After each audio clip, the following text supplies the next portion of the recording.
Ladies and gentlemen, Major General Trevor J. Bradenkamp, Commanding General of Joint Task Force, National Capital Region, and United States Military District of Washington. Ms. Karen Durham Aguilera, Executive Director, Army National Military Cemeteries and the Office of Army Cemeteries. Mr. Dwayne Sarmiento, Commander-in-Chief, Veterans of Foreign Wars of the United States, and the Honorable Dennis McDonough, Secretary of Veterans Affairs.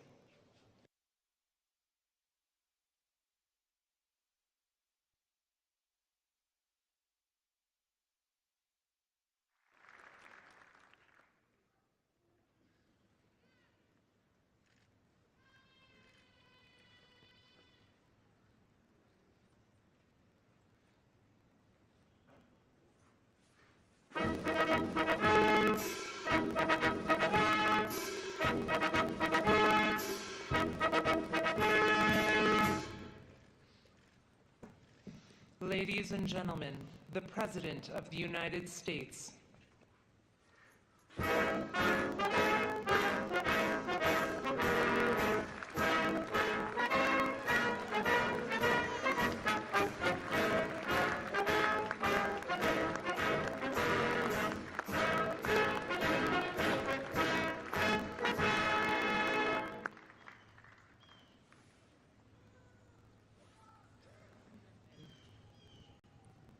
Ladies and gentlemen, please remain standing for the procession of our nation's colors and those of our veteran service organizations.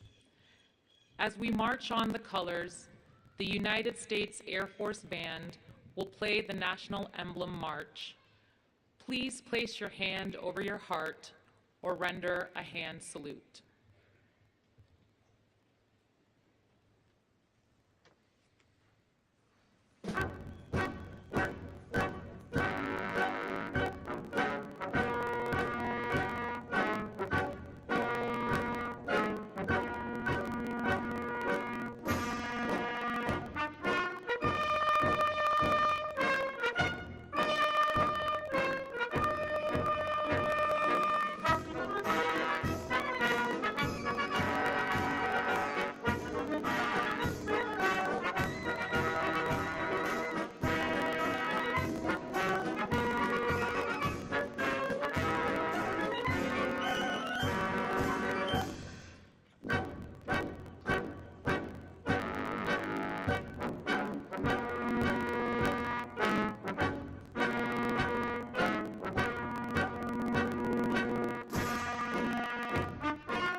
Ladies and gentlemen, please remain standing for the invocation given by Chaplain Kimberly Willis, Executive Director of Chaplain Service for the United States Department of Veterans Affairs, and the Pledge of Allegiance. Good morning. If you would please join me in prayer in a manner commensurate with your tradition.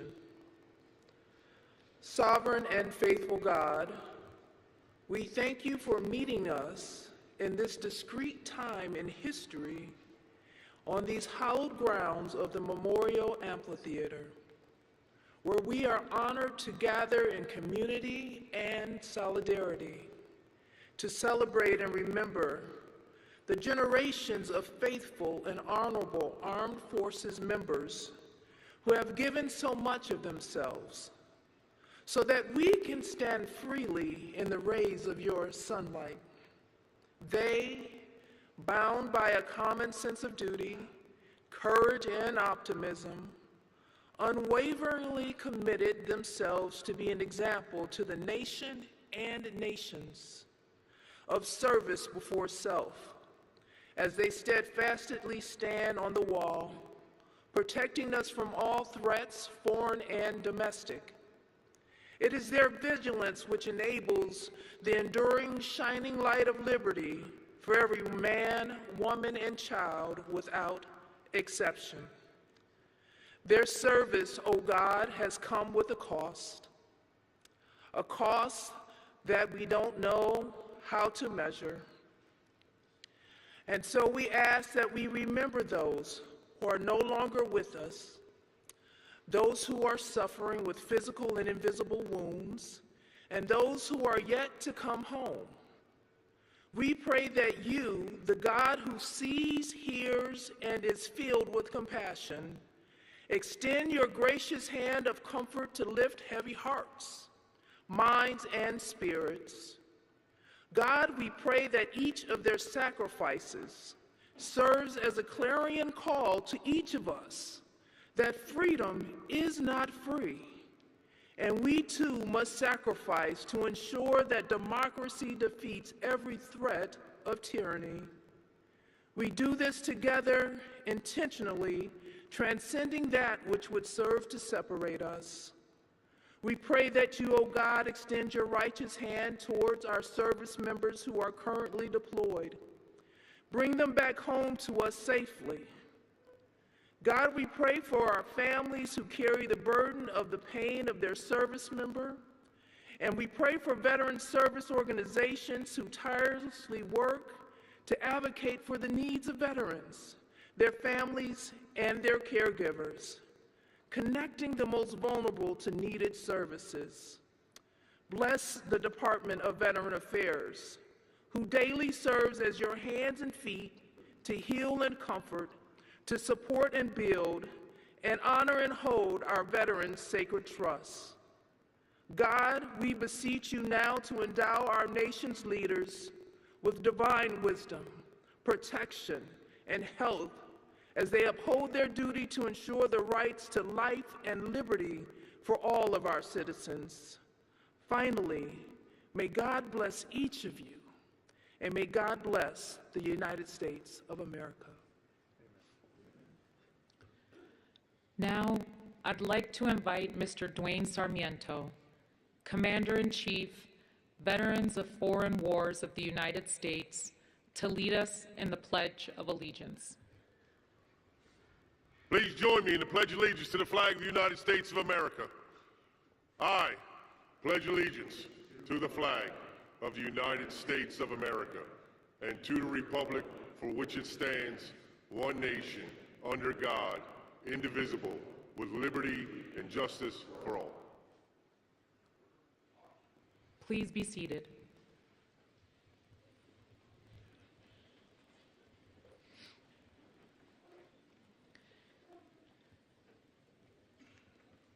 It is now my distinct privilege to introduce the members of the Veterans Day National Committee. The committee was formed by presidential order in 1954 to plan this, annual observance in honor of America's veterans and to support Veterans Day observances throughout the nation. Please hold your applause until I've introduced each special guest. If you're able, please stand when your name is called.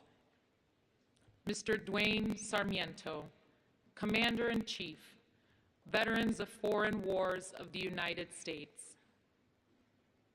Mr. John Hanzik, National President, Fleet Reserve Association. Mr. William Clark, National Commander, AMVETS. Mr. Don Condos, National Commander, Army and Navy Union, United States of America. Retired United States Navy Master Chief Petty Officer Gary McClure, President and National Commander, Non-Commissioned Officers Association of the United States of America. Mr. Daniel Seehafer, National Commander, the American Legion. Mr. Carter Ferguson, National Commander, Military Order of the Purple Heart. Mr. Warren Griffin, National Commandant and Chief Executive Officer, Marine Corps League. Retired United States Army Chaplain, Brigadier General Robert Pliskowski, National President, Military Chaplains Association of the United States of America. Mr. Robert Thomas, National President and Chairman of the Board, Paralyzed Veterans of America. Sergeant Major Justin LaHue, National Commander, Legion of Valor of the United States of America. Retired United States Army, Brigadier General Victor Perez, Commander-in-Chief, Military Order of the World Wars. Retired United States Navy, Chief Petty Officer Deborah Olshig, National President, the Retired Enlisted Association. Retired United States Army, Master Sergeant Leroy Petrie, Past President, Congressional Medal of Honor Society of the United States of America. Ms. Nancy Espinosa, National Commander, Disabled American Veterans. Retired United States Air Force, Lieutenant General Brian Kelly, President and Chief Executive Officer, Military Officers Association of America. Commander James Gooch, Chair, Board of Directors, Commissioned Officers Association of the United States Public Health Service. Mr. Keith Reed, Executive Director, Air Force Sergeants Association.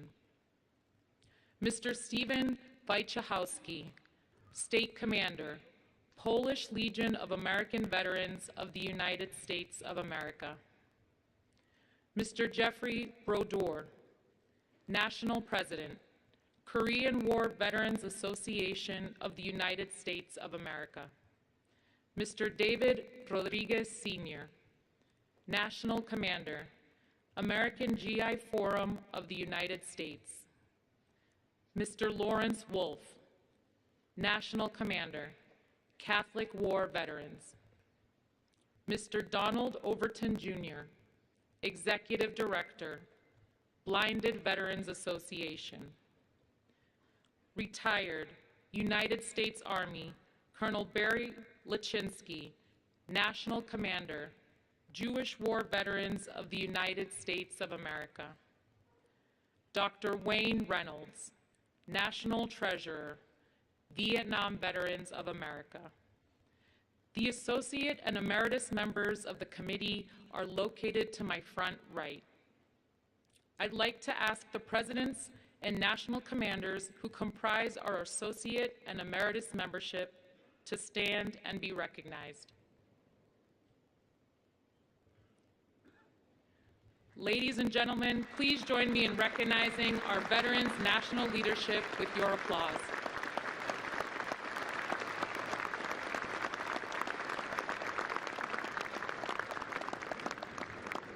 It is now my pleasure to introduce the Executive Director, Army National Military Cemeteries and the Office of Army Cemeteries, Ms. Karen Durham Aguilera.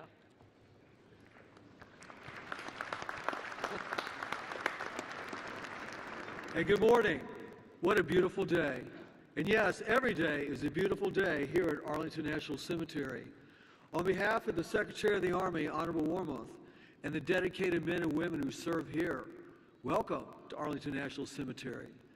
I especially extend a warm welcome to President Joe Biden. Thank you for being with us and honoring our nation's veterans, Mr. President. Welcome also to our First Lady, Dr. Biden, Vice President Harris, Second Gentleman Imhoff. I also thank the host for today's observance, our Secretary of Veteran Affairs, Otto McDonough, and his key guests, the Veterans of Foreign Wars, Commander Dwayne Sarmiento. Also our Deputy Secretary of Defense, the Honorable Kathleen Hicks, and our Vice Chairman of the Joint Chiefs of Staff, Admiral Chris Grady.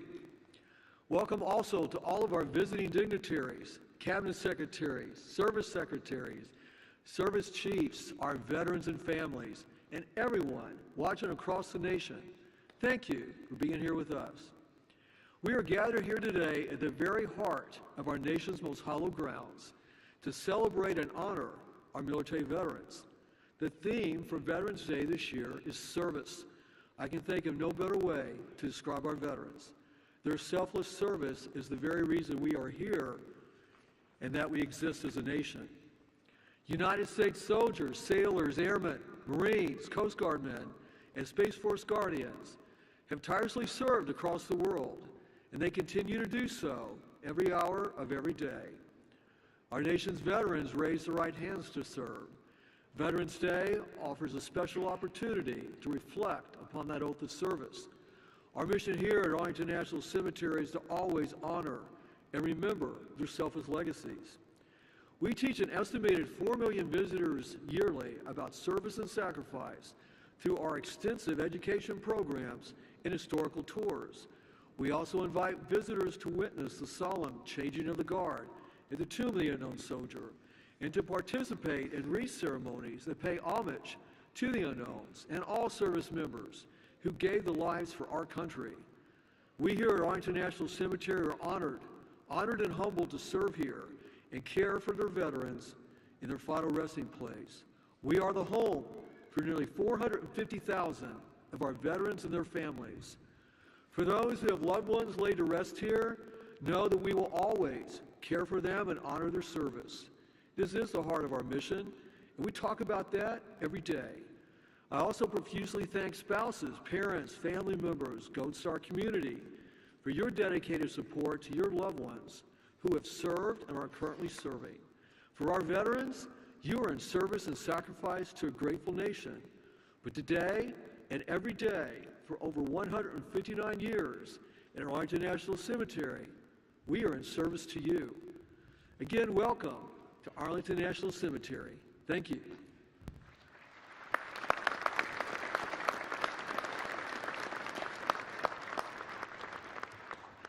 I would now like to introduce our Veterans Service Organization host for 2023, the Veterans of Foreign Wars of the United States, the VFW. The VFW has a rich history dating back to its founding in 1899 by veterans of the Spanish-American War. Since then, the nation's oldest and largest congressionally chartered combat veterans service organization has been a steadfast advocate for the rights and welfare of our veterans, representing millions of men and women who have served in conflicts around the world. With more than 1.4 million VFW and auxiliary members, the VFW's 52 departments, made up of nearly 6,000 posts, foster camaraderie among veterans in 50 states, 2 U.S. territories, and 13 countries across the globe. As one of the most prominent veteran advocates on Capitol Hill, the VFW played an instrumental role in virtually every significant milestone in veterans' rights, legislation, and recognition of the 20th and the 21st centuries. From the creation of the Veterans Administration, the GI Bill of Rights, and the designation of Veterans Day, to the establishment of Veterans Employment and Training Service, the Agent Orange Act, the Forever GI Bill, and the PACT Act. With accomplishments such as these, it is easy to see why members of this historic organization proudly proclaim they are still serving their fellow veterans, their communities, and their nation. The VFW is represented today by their Commander-in-Chief, Dwayne Sarmiento. Dwayne is a Navy veteran who earned his VFW eligibility for his service in Operations Desert Shield and Desert Storm. Following his military service, Dwayne chose to still serve his community of Gloucester County, New Jersey. First, as a law enforcement officer, and then as the County Director of Veterans Affairs until his election as a VFW National Officer. He is a Gold Legacy Life member of VFW Post 5579 in Gibbstown, New Jersey. Ladies and gentlemen, please welcome Mr. Dwayne Sarmiento. Thank you. Good morning. Mr. President, Madam Vice President, Mr. Secretary, ladies and gentlemen, distinguished guests and fellow veterans, I am honored and humbled to stand on these hallowed grounds to address you for the 70th Annual National Veterans Day observance. I'd like to begin with a moment of silence to honor all those whose lives were cut short defending our nation, and let us pause and reflect on their families who will always carry the burdens resulting from their tragic loss. Across this great country, throughout the world, in similar gatherings as this one, Americans will pause today and remember the countless contributions of our nation's veterans and the many long struggles of maintaining our freedom, to honor our brave fighting men and women who for more than 249 years have underwritten our freedom by their duty, honor, and selfless service. We recognize that all veterans have given something of themselves for our country. Some have given all, laying down their lives to defend the freedoms we hold so dear. Americans have always fought for our freedoms, dating back to our nation's founding in the Revolutionary War. The history of Arlington National Cemetery is a testament to the great cost that the concepts of liberty and justice become reality, and only with great sacrifice will freedom prevail. For all the veterans, regardless of their service and the era of which they served, they have paid the price time and time again.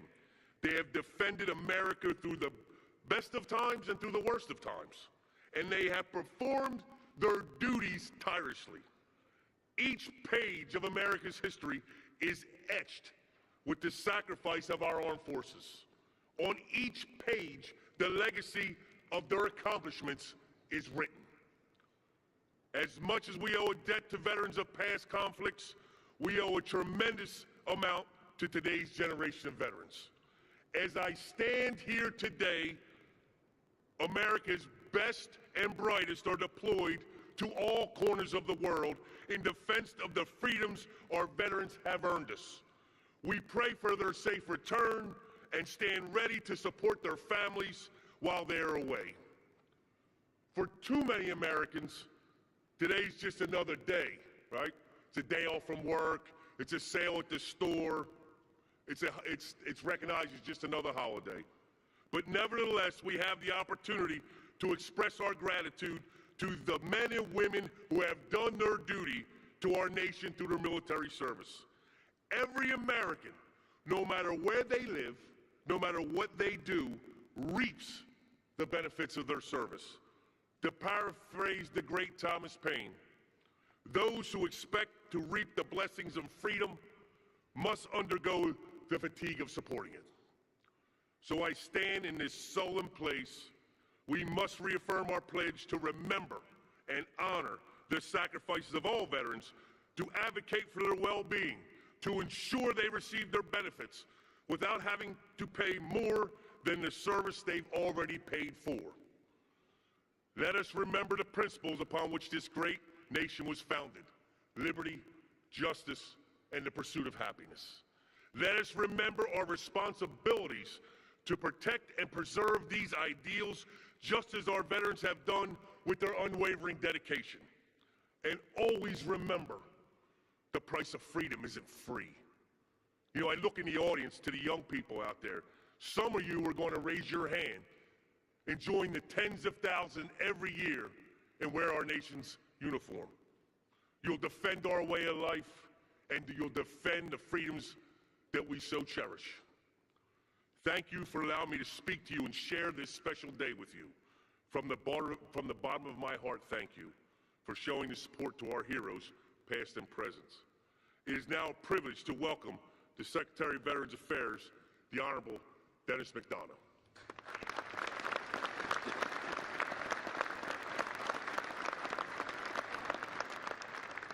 Dwayne, thank you very much for that introduction, for your leadership, and for a special thanks to the VFW for hosting today's ceremony. Mr. President, Dr. Biden, as a military family and surviving parents of Iraq War combat veteran Major Bo Biden, you have brought to the White House unrelenting and forcefully demanding advocacy for veterans and their families.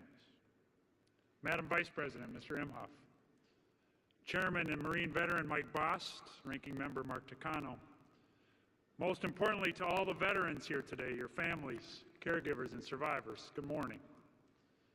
It's fitting that we gather here at Arlington National Cemetery on these hallowed rolling hills overlooking our nation's capital. With one sweep of the eye, we see the cost of freedom. In the rows of marble headstones stretching into the distance, the final resting places of our nation's heroes, and in the precision of the sentinels guarding the tomb of the unknown soldier. And in today's ceremony, we see our nation's colors flying alongside the flags of our veteran service organizations. I'm always struck by and moved by the veterans carrying these flags, a parade of patriotism marked with the same pride and precision as when they wore the uniform. We are here to honor them. We are here to honor you, the unique strength of America. You reflect the exceptional diversity of our country, coming from all backgrounds, ages, faiths, colors, and creeds. You represent, as the President reminds us, the very soul of America. And you continue to serve this country to defend and strengthen the Constitution and our democracy long after you've stood your final formation. In fact, vets are more civically engaged by nearly every measure. More likely to vote, more likely to volunteer your time, to donate to charities, to be involved in your communities. You're our neighbors, our friends.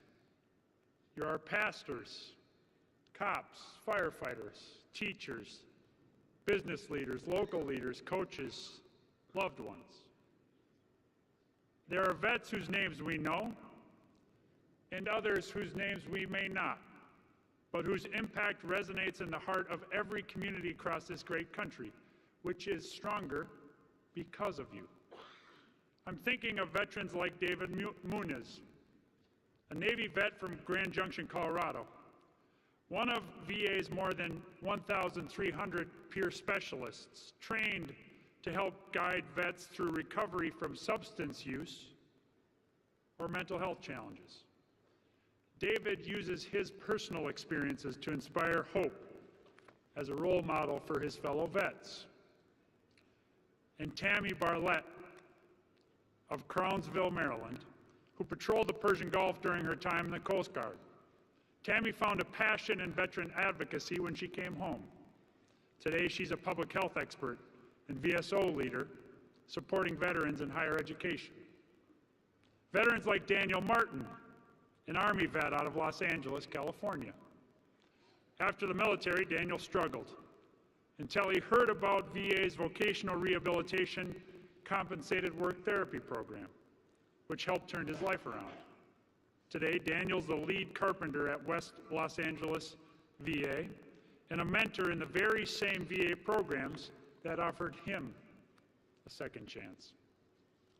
Or Cleet Cashman, a 94-year-old Marine out of Dubuque, Iowa.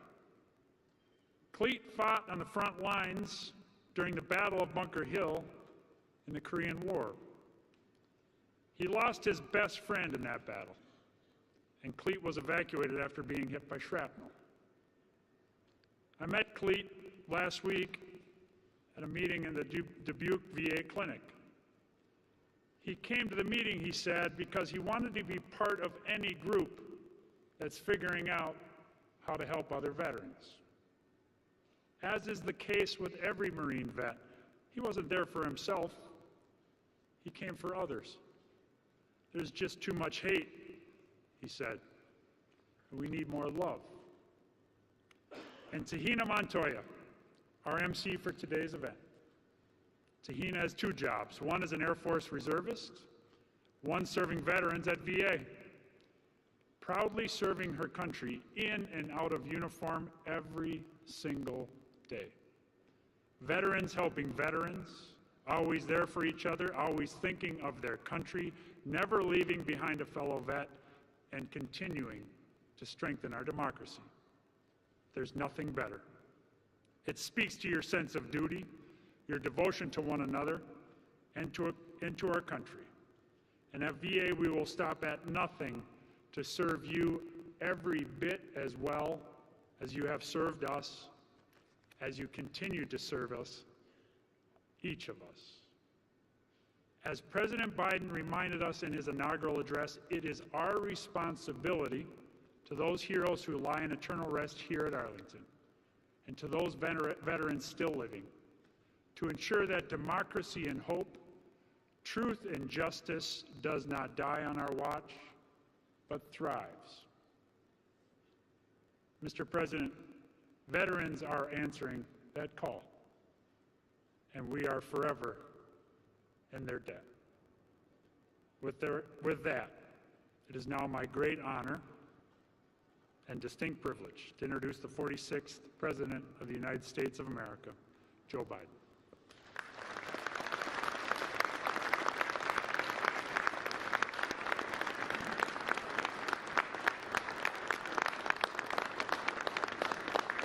Thank you. Thank you, thank you, thank you. My fellow Americans, on this day, 105 years ago, the Great War ended. As news of peace reached the front lines of France, a young American soldier sent a letter home to his parents in Missouri. And I'll quote it. He said, "If only you all could see," he wrote.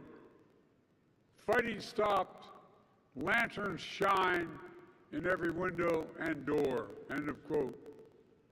For those who had fought in this war, unlike any war the world had ever seen before, it was a symbol, a reminder that as long as those who stand for freedom, light will always triumph over darkness.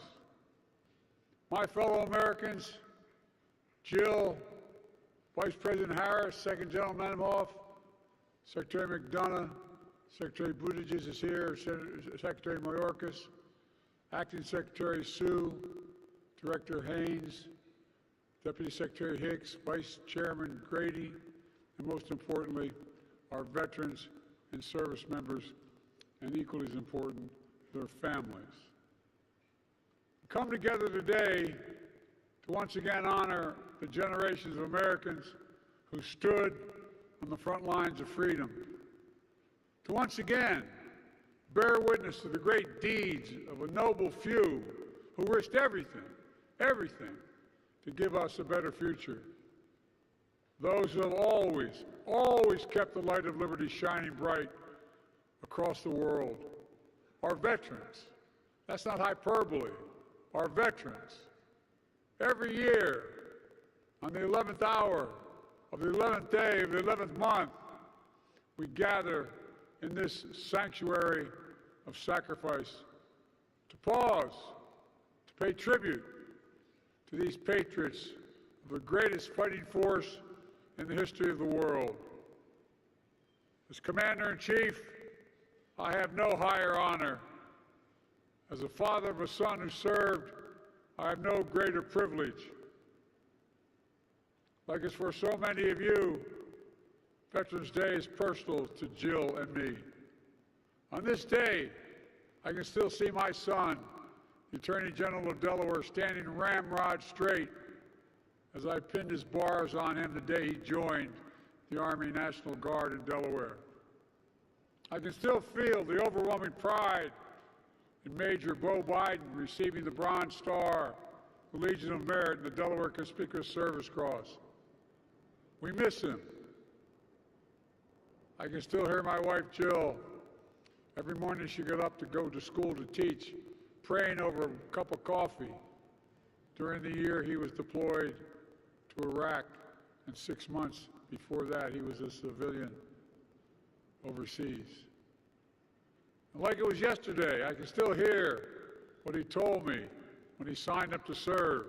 I said, Bo, why? I said, God's truth. He said, Dad, it's my duty. Duty. That was the code my son lived by and the creed that millions of veterans have followed. From Belleau Woods to Baghdad, to Gettysburg, to Guadalcanal, from Korea to Kandahar, and beyond. Each one linked in a chain of honor that stretches back to our founding days. Each one bound by a sacred oath to support and defend. Not a place, not a person, not a president, but an idea, to defend an idea unlike any other in human history. That idea is the United States of America. We're the only nation in the world that's built on an idea. Every other nation is based on things like geography, ethnicity, religion. We're the only nation built on the idea that we're all created equal, endowed by our Creator with certain inalienable rights. We haven't always lived up to it, but because our veterans, because of you, we've never walked away from it. For throughout the annals of history, whenever and wherever the force of darkness has sought to extinguish the light of liberty, American veterans have been holding the lantern as high as they can for all of us. They were there when the determined band of patriots sparked a revolution, delivering a nation where everyone is endowed with certain inalienable rights. They were there when less than a century later, they gave our nation a new birth of freedom. They were there when the forces of fascism brought the fight to the trenches of Europe and the bloody beaches of Normandy. They were there when called upon to face oppression in the frozen rice paddies of Korea and the sweltering jungles of Vietnam. And they were there when darkness came to our shores, signing up for tour after tour after tour to keep our democracy safe and secure these last 2 decades. Folks, as a nation, we owe them. We owe you, not just for keeping the flame of freedom burning during the darkest of moments, but for serving our communities even after they hang up their uniforms, for inspiring the next generation to serve. We see this at barracks and bases all across America, where young women and men continue to risk their own safety for the safety of their fellow Americans. We see it around the world and all the countries I've been in when our troops continue to stand with our allies against the forces of tyranny and terrorism. To this day, wherever the forces of darkness have sought to extinguish the light of liberty, American troops are there. And right by their side are their families. As the English poet John Milton wrote, they also serve who only stand and wait. They also serve who only stand and wait. Our veterans are the steel spine of this nation, and their families, like so many of you, are the courageous heart. Most Americans will never see the sacrifices that you as family members also make. They'll never see those holidays, those birthdays made special, even with the empty seat at the dinner table. They'll never see all the packing and unpacking, readying the family to make another move, needing to move to a new school, a new job for the spouse. They'll never see all those nights spent waiting for word from a loved one deployed overseas because you're not sure. Too often, your sacrifices go without thanks or without acknowledgement. We must remember, only 1% of our society today protects 99% of us. 1%. We owe them. We owe you. So to all the families across our nation, to all those who are grieving the loss of a loved one who wore the uniform, to all those with loved ones still missing or unaccounted for, I want to say to you, we see you, we stand with you, and we will not forget. And just as you have kept the ultimate faith to our country, we will keep the faith with you. As a nation, I've said many times, we have many obligations, but we only have one truly sacred obligation: to prepare those we send into harm's way and to care for them and their families when they return home. It's not an obligation based on party or politics, but on a promise that unites us all. And together, over the last 3 years, we've worked to make good on that promise, passing more than 30 bipartisan laws to support our veterans and their families, caregivers, and survivors. That includes the PACT Act, one of the most significant laws ever to help millions of veterans who are exposed to toxins and burn pits during their military service. Pits the size of football fields that incinerated with the wastes of war, tires, chemicals, jet fuel, and so much more.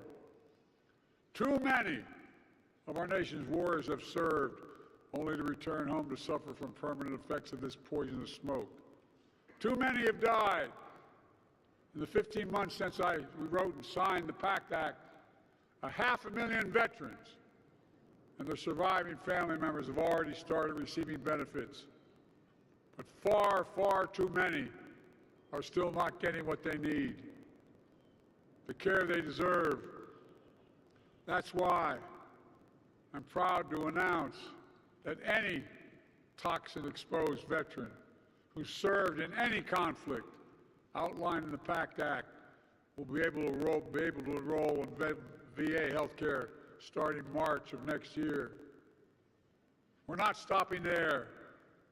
The past year we've delivered more benefits, processed more claims than ever before in VA history. We've expanded resources to end veterans' homelessness, end veterans' poverty, end the silent scourge of suicide, which is taking more veterans than war is. We're launching a new initiative to protect veterans from scams, because no one should be defrauded by those they defended, for God's sake.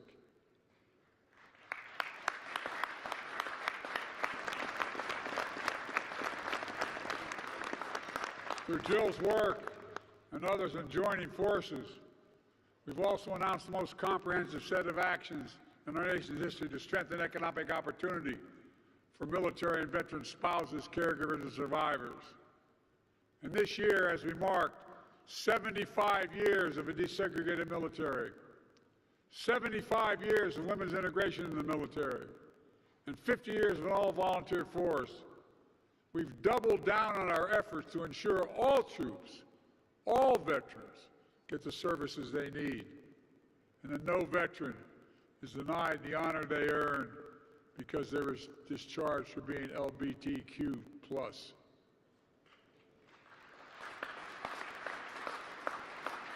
It matters. It matters to the vet from the state of Delaware, who after years of being homeless, after years of living in a tent made of his own uniforms, finally got a roof over his head.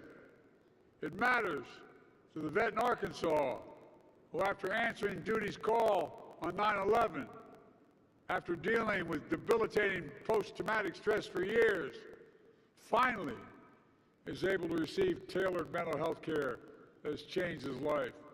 It matters to the vet from Utah, after flying mission after mission over burn pits in Iraq, after being diagnosed with cancer at just 23 years of age, is finally receiving full coverage for his treatment. It matters.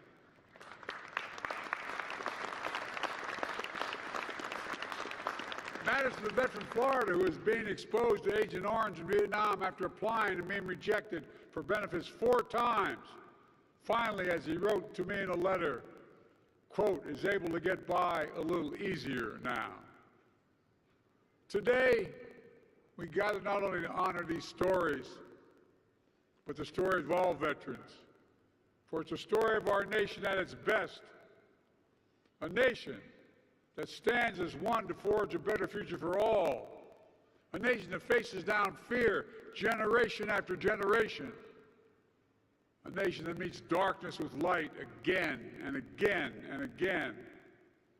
No matter how high the cost, no matter how heavy the burden. Ladies and gentlemen, for nearly 250 years, the sacrifice of many of you sitting in front of me and behind me, and those who served, have kept our country free and our democracy strong. As that young soldier wrote more than a century ago after World War I ended, if you only could see, lanterns shine in every window and door.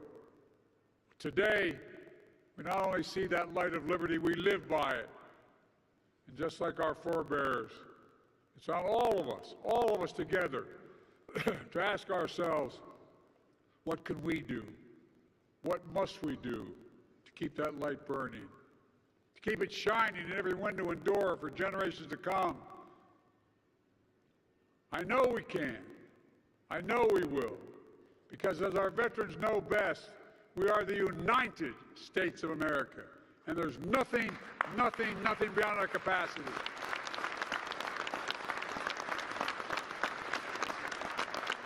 Nothing beyond our capacity when we do it together. God bless you all. God bless our veterans. And may God protect our troops today and always. Thank you, and thank you for your service.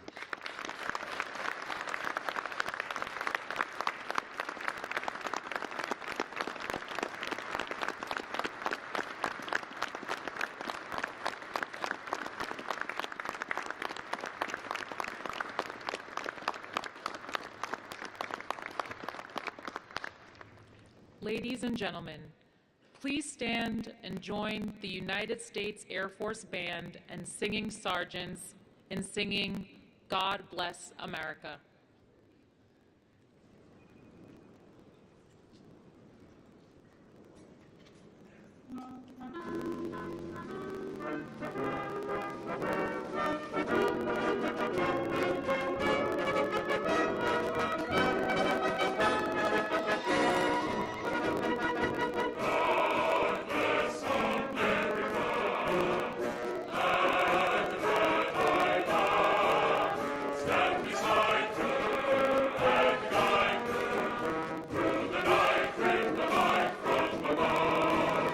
From the mountains to the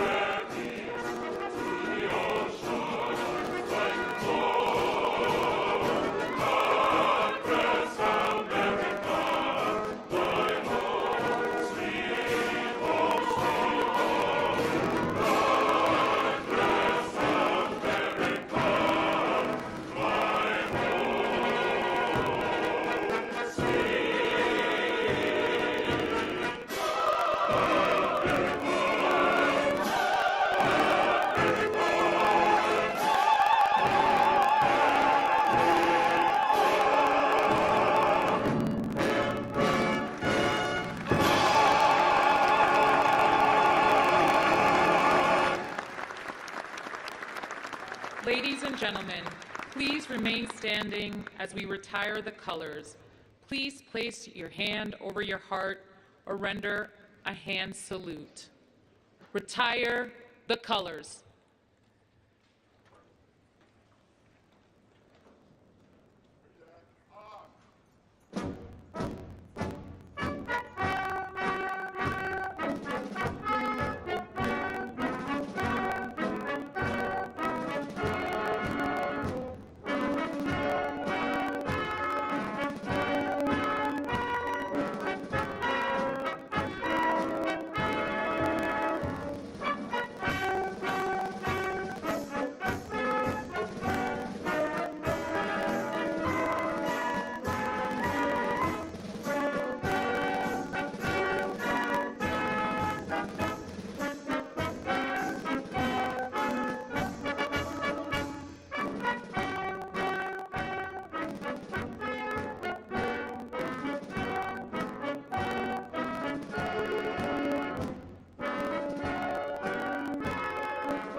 This concludes the 2023 National Veterans Day observance.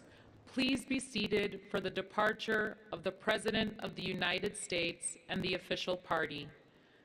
Thank you for joining us today to celebrate and honor all who served.